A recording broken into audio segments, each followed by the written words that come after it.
मेरा नाम आकाश कुमार है। मैं SS+2 हाई स्कूल पतरातू का छात्र हूँ, कक्षा 9वीं का छात्र हूँ। आज मैं आप सभी लोगों को एक कहानी सुनाने वाला हूँ जिसका शीर्षक है भगत सिंह और भौरों को सुनाने वाली बम की गाथा। शहीद आजम सरदार भगत सिंह का जन्म 27 सितंबर 1907 ईस्वी को पंजाब के एक ऐसे परिवार में हुआ जहाँ देशभक्ति खून में ही थी। उनके पिता और चाचा दोनों ही स्वतंत्रता संग्राम के सिपाही थे। बचपन से ही भगत सिंह ने अपने आसपास अंग्रेजों का अन्याय और क्रूरता को देखा। एक 12 साल के बालक के रूप में भगत सिंह को उस घटना ने हमेशा के लिए बदल दिया जिसे जलियांवाला बाग नरसंहार कहते हैं। उन्होंने वहां की मिट्टी को उठाया जहां सैकड़ों बेकसूर भारतीयों का खून बहा था और यह संकल्प किया कि वे इस क्रूर शासन को उखाड़ फेंकेंगे। युवा भगत सिंह एक सिर्फ बंदूक चलाने वाले क्रांतिकारी नहीं थे, बल्कि वह एक विचारक, लेखक और दार्शनिक भी थे। उन्होंने युवाओं को जगाने के लिए नौजवान भारत सभा की स्थापना की। उनका मानना था कि क्रांति का मतलब सिर्फ हिंसा करना नहीं है, बल्कि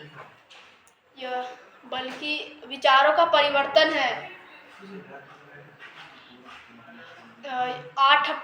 जब अंग्रेजों ने लाला लाजपत राय पर लाठीचार्ज किया और उनकी मृत्यु हो गई, तो भगत सिंह और उनके साथी राजगुरु और सुखदेव ने इस अन्याय का बदला लेने का फैसला किया।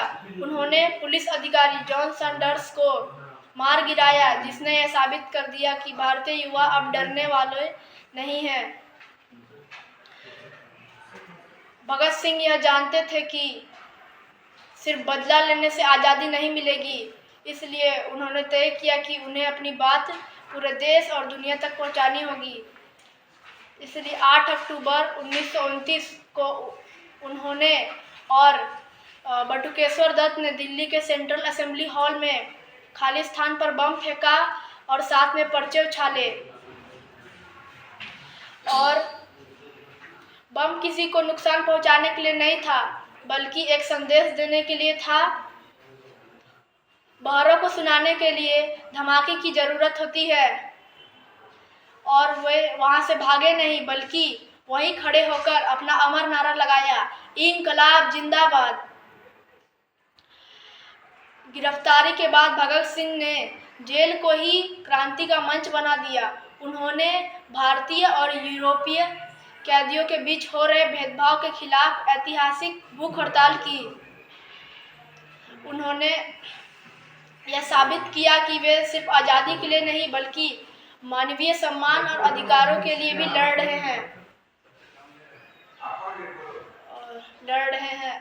भगत सिंह को 23 मार्च 1931 को भगत सिंह और सुखदेव और राजगुरु को फांसी दे दी गई। फांसी वाले दिन वे